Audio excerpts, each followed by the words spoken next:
അവർ bus യാത്ര ചെയ്ത് ഒരു കുറ്റവും ചെയ്തതല്ല, നിരപരാധിയാണ്.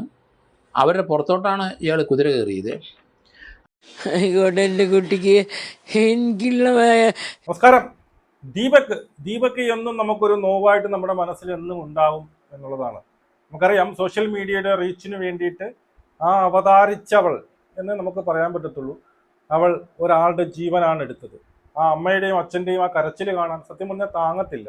ആലോചിച്ച് നോക്കിയേ, ഇന്നലെ രാത്രി വരെ ഒരു പ്രശ്നവുമില്ലാതെ ഇരിക്കുന്ന ഒരു മകൻ പിറ്റേ ദിവസം രാവിലെ ആയപ്പോൾ ഒരു മുഴം കയറിൽ തൂങ്ങി നിൽക്കുന്ന ഒരവസ്ഥ. ആ നാട്ടുകാർക്കൊന്നും അയാളെക്കുറിച്ച് തെറ്റായിട്ടൊന്നും പറയാനില്ല. അവിടെ ഈ പുള്ളി കല്യാണം കഴിച്ചതാണ് എന്ന് പറയുന്നു, ഡിവോഴ്സ് ആയതാണ്. അപ്പോൾ അതിനുശേഷം ഈ പുള്ളിക്ക് ഒരു പുതിയ ഒരു ബന്ധത്തിന് വേണ്ടിയിട്ടൊക്കെ ഒരു ശ്രമിച്ചുകൊണ്ടിരിക്കുകയായിരുന്നു. അതുമല്ല, ആരോടും എതിർത്തൊരു വാക്കും പറയാത്ത ഒരു പ്രകൃതമായിരുന്നു ഈ പുള്ളി എന്നുള്ളതാണ് അറിയാൻ സാധിക്കുന്നത്. അതുമല്ല, ഈ പെൺകുട്ടി ഇനിയിപ്പോൾ ആത്മഹത്യ ചെയ്യുമെന്നൊക്കെ പറഞ്ഞുകൊണ്ടുള്ള കമന്റുകളാണ് ഇപ്പം വരുന്നത്. പലരും പറയുന്നുമുണ്ട്. അതായത് ഈ പെൺകുട്ടി, നിങ്ങളൊക്കെ ഇങ്ങനെ കടന്നു പറഞ്ഞ് പെൺകുട്ടി പിന്നെ ആത്മഹത്യയിലേക്ക് പോകും, അവരെയും കൂടി ഇനി ആത്മഹത്യയിലേക്ക് വിടരുത് എന്നുള്ള അഭിപ്രായങ്ങളാണ് വരുന്നത്. അതായത് ഇന്നലെ ആ പുള്ളി മരിച്ചപ്പോഴേ നമ്മൾ പറയത്തില്ല, ഇന്നലെ ആ പുള്ളി മരിച്ചതിന് ശേഷം ഈ പെൺകുട്ടി പറഞ്ഞ വാക്കുകളിൽ നിന്ന് കൃത്യമായിട്ട് മനസ്സിലാവും ഒരു തേങ്ങയും ചെയ്യാൻ പോകുന്നില്ല. അത്രയ്ക്ക് ബോൾഡാണ്, അത്രയ്ക്ക് അഹങ്കാരം പിടിച്ചൊരു പെണ്ണാണത്. ആ വാക്കുകളിൽ നിന്ന് തന്നെ അറിയാം അയാൾ വീണ്ടും, അല്ലെങ്കിൽ ഞാൻ അങ്ങനെ ഒരു സംഭവം എനിക്ക് തെറ്റ് പറ്റിപ്പോയി, ഞാൻ ഒരിക്കലും വിചാരിച്ചതല്ല, എനിക്കൊരു തെറ്റ് പറ്റിപ്പോയി എന്ന് പറഞ്ഞിരുന്നെങ്കിൽ ഈ പറയുന്ന ഇത്രയും ഈ ഒരു സമൂഹം ഇവൾക്ക് എഗെയിൻസ്റ്റായിട്ട് വരത്തില്ലേ.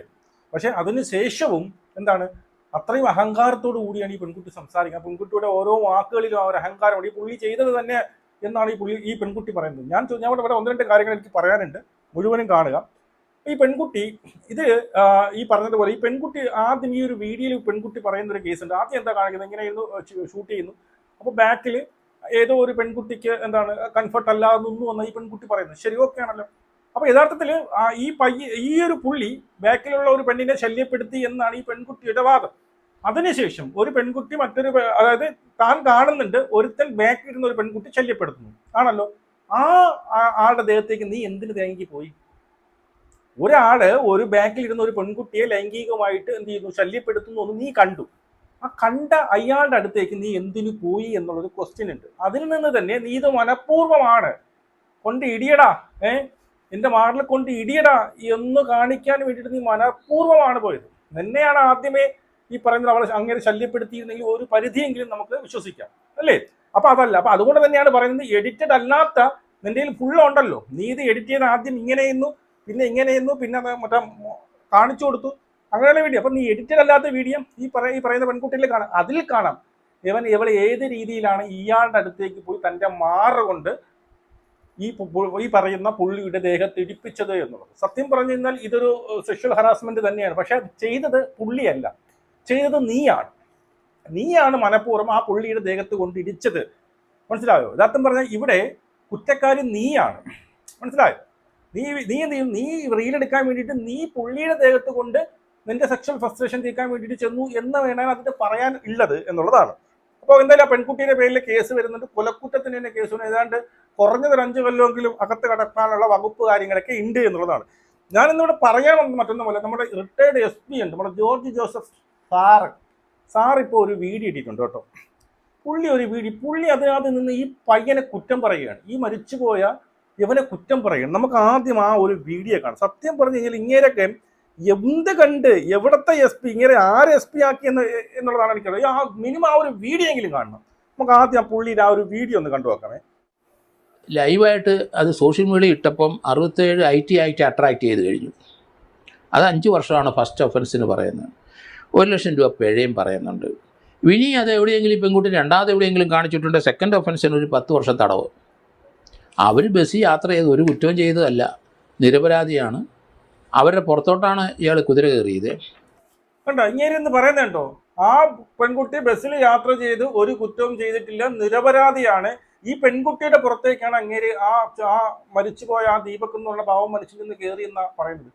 നിങ്ങളെ ഞാനൊരു SP ആയിരുന്നൊക്കെ ഇരുന്നൊക്കെ ശരിയല്ല. നിങ്ങൾക്ക് ഒരു സാമാന്യം, നിങ്ങൾ ആദ്യം ഒരു വീഡിയോ ചെയ്യുമ്പോൾ അതൊക്കെ കാണണം. ആരാണ് ആരെ പുറത്തേക്കാണ് കയറിയത് നിങ്ങൾ കണ്ടിട്ടാണോ സംസാരിക്കുന്നത്? ആ പുള്ളി എന്ത് തെറ്റാണ് അവിടെ ചെയ്തിരിക്കുന്നത്? നിങ്ങൾ കണ്ണുകൊണ്ട് കാണാതെയാണോ ഈ വീഡിയോ ചെയ്യുന്നത്? അല്ലെങ്കിൽ മറ്റാർക്കെങ്കിലും വേണ്ടിയിട്ട് ചെയ്യുന്ന വീഡിയോ ആണോ? എനിക്ക് മനസ്സിലാവുന്നില്ല.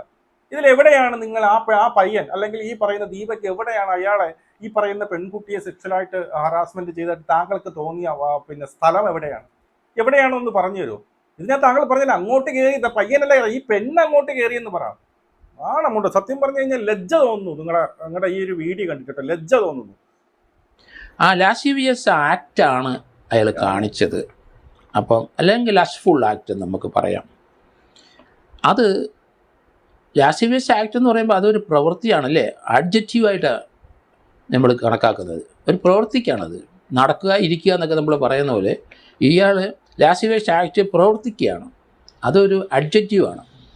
അപ്പോൾ അതുകൊണ്ട് കാമഹേതുകരമായ ഒരു പ്രവൃത്തി എന്ന് അതിന് പറയേണ്ടി വരും. കാമകേതുകരമായ ഒരു പ്രവൃത്തി എന്ന് ഇതിന് പറയേണ്ടി വരും. ഞാനും സമ്മതിക്കുന്നു, കാമകേതുകരമായ ഒരു പ്രവൃത്തി തന്നെയാണ്. പക്ഷെ അത് ചെയ്തത് അയാളല്ല, ചെയ്തത് എവളാണ് ചെയ്തത്. എവളാണ് ആ കാമകേതുകരമായ പ്രവൃത്തി ചെയ്തത്. താങ്കൾക്ക് കണ്ണുണ്ടെങ്കിൽ തുറന്നൊന്ന് കാണ്. ഇത് ഇയാൾ കണ്ടിട്ട് ചെയ്തതന്നെ, അല്ല കാണാതെ ചെയ്യുമെന്ന് നിങ്ങൾ ആർക്കും തോന്നുന്നുണ്ട്? കണ്ടിട്ട് ചെയ്തതന്നെ. പുള്ളിക്ക് അങ്ങനെ തോന്നുന്നുണ്ട് എന്നുള്ളതാണ്. അല്ലെങ്കിൽ ആരുടെയോ ആരോ പൈസ കൊടുത്തിട്ട് നിങ്ങൾ ഇങ്ങനെ പറഞ്ഞാൽ ആരെങ്കിലും ഒരാൾ ഇങ്ങനെ സപ്പോർട്ട് ചെയ്യാൻ വേണ്ടി വേണമല്ലോ. ഇത് കണ്ണ് കണ്ടൂടെ? ആ പെണ്ണാണ് അങ്ങോട്ട് പോയിക്കുന്നത്. പെണ്ണാണ് ചെന്ന് അവളുടെ മാരണം കൊണ്ട് അയാളുടെ ദേഹത്ത് മുട്ടിക്കുന്നത്. ആ പെണ്ണ ഫുൾ വെർഷൻ ഇടുമ്പോൾ കാണാം ഇവൾ എങ്ങനെ ഏത് രീതിയിൽ മുമ്പ് ബാക്ക് ഒരുത്തിയെടുത്ത് അപമര്യാദയായി പെരുമാറിക്കൊണ്ടിരിക്കുന്നു എന്ന് ഈ പെൺകുട്ടി തന്നെ പറയാം. അതിനുശേഷം ഈ അപമര്യാദയായി പെരുമാറിക്കൊണ്ടിരിക്കുന്നവന്റെ ദേഹത്ത് ഇവൾ എന്തിന് കയറി എന്നുള്ളൊരു ക്വസ്റ്റ്യൻ ഉണ്ട്. അപ്പോൾ അത് ഇന്റൻഷ്യലി ബോധപൂർവം ഇവിടെ അതിനകത്ത് കയറുകയാണ്. ഇവിടെ തോളെടുത്ത് മാറ്റുന്നുണ്ട്. എന്റെ മാറിൽ നിന്ന് ഇടിച്ചോ എന്ന് പറയാൻ വേണ്ടി ചെന്ന് ആദ്യം ഇങ്ങനെയൊക്കെ പിടിക്കുന്നത് താങ്കൾ കാണുന്നില്ലേ? SP ജോർജ് ജോസഫ് ഒരു ആക്ഷനാണത്. അതുകൊണ്ട് അയാളെ കാണിച്ചത് കുറ്റകരമാണെങ്കിലും നിരപരാധിയായി വെറുതെ ഇരുന്ന ഒരു പെൺകുട്ടിക്ക് ഇപ്പം 5 വർഷം വരെ തടവ് കിട്ടുന്ന ഒരു ഒഫൻസിലേക്ക് അട്രാക്ട് ചെയ്യുകയാണ്. വെറുതെ ഇരുന്ന കുറ്റം ചെയ്ത അയാള് കുറ്റക്കാരനാണെങ്കിലും വെറുതെ ഇരുന്ന നിരപരാധിയായ നമ്മളെ ഷിംചിക്ക് കുറ്റക്കാരിയാണ്. അവളാണ് യഥാർത്ഥം പറഞ്ഞ വിക്ടിം എന്നാണ് ഈ നമ്മുടെ റിട്ടയർഡ് SP ജോർജ് ജോസഫ് പറയണത്. മനസ്സിലായോ? എന്നിട്ട് അവിടെ ഇട്ട് ഇത്രയും വീഡിയോ കണ്ടിട്ട് ഇത്രയും ആൾക്കാർക്ക് മനസ്സിലായി, ചോറ് കഴിക്കുന്നവർക്ക് മനസ്സിലാവുക എന്താണ് സംഭവിച്ചിട്ടുള്ളത്. ആ പുള്ളിയുടെ ബാഗ് ഇരിക്കുന്നത്, ഇവളെങ്ങനെയാണ് വന്ന് കയറിയത്, എങ്ങനെയാണ് ഇവളെവിടെ മാരണം കൊണ്ട് പിന്നെ ചരിച്ച് വെച്ചു കൊടുക്കുന്നത്, ഇതൊക്കെ നമ്മൾ കണ്ടതാണ്. എന്നിട്ടും പുള്ളി പറയുന്നു അയാൾ അത് ചെയ്തു എന്നുള്ളതാണ്. ഇത് മനസ്സിൽ നമ്മൾ പലരും ഇതുപോലെയുള്ള കാര്യങ്ങൾ ചെയ്യുന്നു. നമ്മുടെ ഭാഗത്ത് കുറ്റമില്ലെങ്കിലും ചെയ്യുന്ന പ്രവൃത്തി സബ്സിക്വൻ്റായിട്ട് കുറ്റകരം തന്നെയായിട്ട് വരുന്നതാണ് ഇതിൽ ഈ സംഭവത്തിൽ നമ്മൾ പഠിക്കേണ്ട പാഠം. നമുക്ക് നല്ല പാഠം പഠിച്ചു നല്ല പാഠം പഠിച്ചു. നല്ല ന്യായം. SP ആയിട്ടിരുന്നല്ലേ കുറെ, നല്ല ന്യായം. ആ ഒരു വീഡിയോ പ്രൂഫ് കണ്ടിട്ട് പോലും നിങ്ങൾ ഇപ്പോഴും പറയുന്നത് ആ പുള്ളി എന്തൊരു വാക്ക് പറഞ്ഞു അതിന് വേണ്ടിയിട്ട് ചെയ്തെന്നാ പറയുന്നത്. അവളുടെ ഭാഗത്ത് ഒരു കുറ്റം, അവളെ നിരപരാധിയാണ് പോലും, നിരപരാധി. മനസ്സിലായോ? കുറ്റം ചെയ്തത് അയാളായാലും ഈ പറയുന്ന സോഷ്യൽ മീഡിയയിൽ ഇത് പബ്ലിഷ് ചെയ്തത് കൊണ്ട് അവളെ അകത്താവും എന്നാണ് ഈ പറയുന്ന റിട്ടയർഡ് SP അണ്ണൻ പറയുന്നത്. അണ്ണ ആദ്യം ഞാനിപ്പോൾ ഒരു വീഡിയോ ആണ് അതും കൂടി അണ്ണ വന്ന് കണ്ടത്. അതായത് ഈ പറയുന്ന അച്ഛനും അമ്മയും ഈ ദീപകിന്റെ അച്ഛനും അമ്മയും FIR എഴുതാൻ വേണ്ടിയിട്ട് സംഭവം വന്നിട്ടുണ്ട്. അതൊന്നും നമുക്ക് കാണാം കേട്ടോ. ആയിക്കോട്ടെ, എൻ്റെ കുട്ടിക്ക് എനിക്കുള്ള യോഗം ഇനി വേറെ ഒരമ്മമാർക്ക് ആർക്കും വരരുതേ. അത് മാത്രമേ എനിക്കൊരു പ്രാർത്ഥനയുള്ളൂ. എൻ്റെ മോൻ പോയ മാതിരി ഞാൻ ആർക്കും ഉണ്ടാവരുതേ. അത്ര വേദനിച്ചിട്ടാണ് ഞാനിത് പറയണത്. എൻ്റെ കുട്ടി അങ്ങനത്തെ ഒരു കുട്ടിയേ അല്ലല്ലോ, ഒരു ചീത്ത സ്വഭാവം ഇല്ലാത്തൊരു മോനാണല്ലോ. അതിനുള്ള എല്ലാ കടലാസുകളും ഞങ്ങളുണ്ട്. വക്കീലത്ത് പോയിന് അവരതിൽ അതിൻ്റെ വേണ്ടമാതിരി എല്ലാം ചെയ്തിട്ടുണ്ട്. യുവതിക്കെതിരെ അല്ലാതെയും പരാതികൾ പോയിട്ടുണ്ട്, കേസെടുക്കുമെന്നുള്ള തരത്തിൽ. അത് പരാതി കൊടുത്തിട്ടുണ്ട്. അതിൽ പുറമേ നിന്ന് ആൾക്കാർ കൊടുത്തിട്ടുണ്ട് ഇതായിട്ട്. ഇനി ഇതേമാതിരി വേറെ ആർക്കും ഞങ്ങൾക്ക് വന്ന അതിൽ ആർക്കും വരരുത്. കണ്ടോ, ഇതുപോലെ മറ്റാർക്കും വരരുത് എന്നുള്ളതാണ് അമ്മയുടെ സങ്കടം. കണ്ടു അമ്മയുടെ സങ്കടം കണ്ടു. എങ്ങനെ സഹിക്കുന്നു? ഇതൊക്കെ കണ്ടതിന് ശേഷം ഒരു വ്യാജമായിട്ടുള്ള ഒരു വീഡിയോ ചിത്രീകരിച്ച് ഒരാളുടെ കുടുംബത്തിലും സ്വന്തം അമ്മയുടെ മുന്നിലും സ്വന്തം അച്ഛൻ്റെ മുന്നിലും പുറത്തു പോലും ഇറങ്ങാൻ പറ്റാത്ത രീതിയിലാക്കിയിട്ട് അയാൾ മനം തൊന്ന് വേറെ ഒരു നിവൃത്തിയുമില്ലാതെ താങ്ങാൻ പറ്റാതെ പുള്ളി കയറി ആത്മഹത്യ ചെയ്തു എന്നുള്ളതാണ്. എന്നിട്ടും അതിനെയും ന്യായീകരിച്ചുകൊണ്ട് അപ്പോൾ അവൻ ചെയ്തതാണ് കുറ്റം, ഈ പെണ്ണ് ചെയ്തത് വളരെ എന്താണ് ന്യായീകരിക്കുക, ഈ പെണ്ണിനെ ന്യായീകരിക്കുകയാണ്. അവൾ നിരപരാധിയാണെന്നാണ് എസ് പി എന്ന് പറയുന്ന അതേ തലത്തിലിരുന്ന റിട്ടയർഡ് ചെയ്ത മാന്യ അദ്ദേഹം പറയുന്നത്. കഷ്ടം, വളരെ വളരെ കഷ്ടം. താങ്കൾക്കെതിരെയാണ് ഇത് വന്നിരുന്നു എങ്കിൽ, താങ്കളാണ് ഈ സ്ഥാനത്തിരുന്നു എങ്കിൽ താങ്കൾ അപ്പോഴും ഇങ്ങനെ തന്നെ പറയണം എന്നുള്ളതാണ്.